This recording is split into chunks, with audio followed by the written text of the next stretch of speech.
Em 1982, o oceanógrafo Robert Ballard foi convidado pela Marinha dos Estados Unidos para uma missão secreta: encontrar 2 submarinos nucleares que haviam naufragado no Oceano Atlântico na década de 60.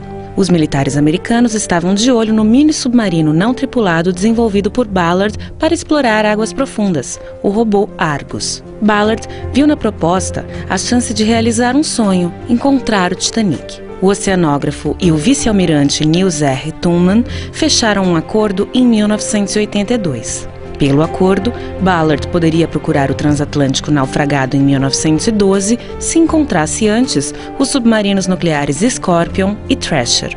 Thrasher é o nome, em inglês, de um tipo de tubarão com uma longa nadadeira caudal. O submarino media 85 metros de comprimento e foi lançado ao mar em 1960. Afundou em 10 de abril de 1963, matando os 129 homens da tripulação.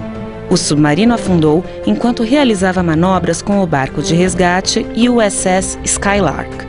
Segundo as evidências, a tubulação de água salgada do Thrasher arrebentou e provocou uma inundação e um curto-circuito do sistema elétrico quando o submarino buscava sua profundidade limite. O acidente causou um apagão automático do reator nuclear. Sem propulsão e incapaz de conseguir potência suficiente para acender, a escuridão foi tomando conta da embarcação. Em algum momento, entre os 400 e os 600 metros de profundidade, o submarino foi esmagado pela pressão. Os operadores do Skylark ouviram o som espantoso dos compartimentos do submarino se rompendo. Em julho de 1984, Ballard submergiu seu robô Argus até o Thrasher, a 2,5 km de profundidade no fundo do mar. O que encontrou, segundo o próprio pesquisador descreveu ao canal National Geographic, foi um cenário de destruição total, como se alguém tivesse pegado um brinquedo e jogado em uma máquina trituradora. Os destroços estavam espalhados por uma extensão de 2 quilômetros. Ballard encontrou o reator e constatou que não havia vazamento radioativo.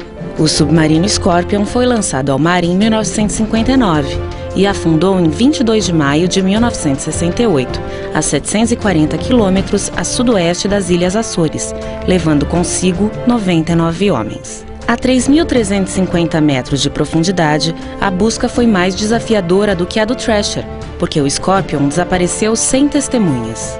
O submarino levava armamento nuclear e estava envolvido em operações militares nunca esclarecidas pelo governo dos Estados Unidos. Especulava-se que ele havia sido atacado por um torpedo soviético, em represália ao abatimento do submarino russo K-129. Ballard chegou ao Scorpion em julho de 1985 e encontrou uma cena similar à do Thrasher. O Scorpion estava partido em 2 pedaços, mas não foram encontradas evidências de um ataque de torpedo. Mais uma vez, tudo indica que o Scorpion, assim como o Thrasher, sofrera uma implosão ao descer abaixo de seu limite de profundidade. Ninguém sabe ao certo o que causou o afundamento do submarino. Ballard localizou o reator do Scorpion, que, segundo ele, também não representava perigo, e afirmou que os torpedos nucleares estavam em um lugar seguro no interior do submarino. Após cumprir a parte do acordo que interessava a Marinha, Ballard partiu à procura do Titanic, ainda em 1985. O RMS Titanic foi um navio transatlântico da classe Olympic, operado pela White Star Line e construído nos estaleiros da Harland & Wolff, em Belfast, na Irlanda do Norte. No Titanic, foram utilizadas algumas das mais avançadas tecnologias disponíveis na época. Um folheto publicitário de 1910 da White Star Line dizia que o navio fora concebido para ser inafundável. No dia 12 de abril de 1912, o Titanic partiu de Southampton, na Inglaterra, com destino a Nova York. Havia 2.223 pessoas a bordo.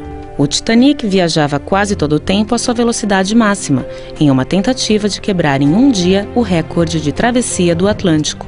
Em 14 de abril, às 23 horas e 40 minutos, um iceberg foi avistado à sua frente. O Titanic navegava a 21 nós e não pôde mudar sua trajetória a tempo de evitar uma colisão. Após 2 horas sendo invadida pelas águas do oceano, a proa começa a afundar.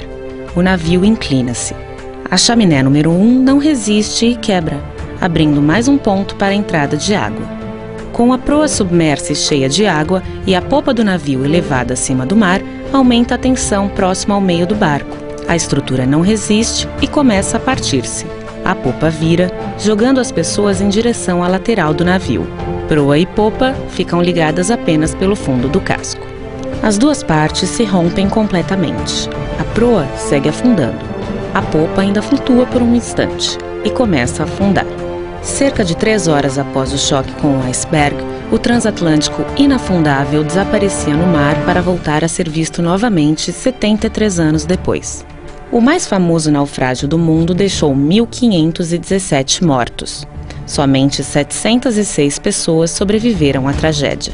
Ballard afirma que nunca teria encontrado o transatlântico se não fosse pelo que aprendeu nas operações de busca dos 2 submarinos nucleares. Depois de cumprir sua parte no pacto com a Marinha Americana, ele tinha apenas 2 semanas para dedicar-se à sua obsessão. Era uma missão quase impossível, dado o tamanho da área a explorar. Ballard refletiu. E se o Titanic tivesse se esmigalhado em partes como aconteceu com os 2 submarinos, e seus restos também tivessem sido espalhados pela correnteza em uma faixa extensa? Ele começou a procurar não pelo barco, mas sim pelo seu rastro, o que permitiu abarcar áreas muito maiores de busca do que a do simples casco, percorrendo linhas separadas entre si por 1,5 quilômetros, e acabou achando seu tesouro em 1º de setembro de 1985.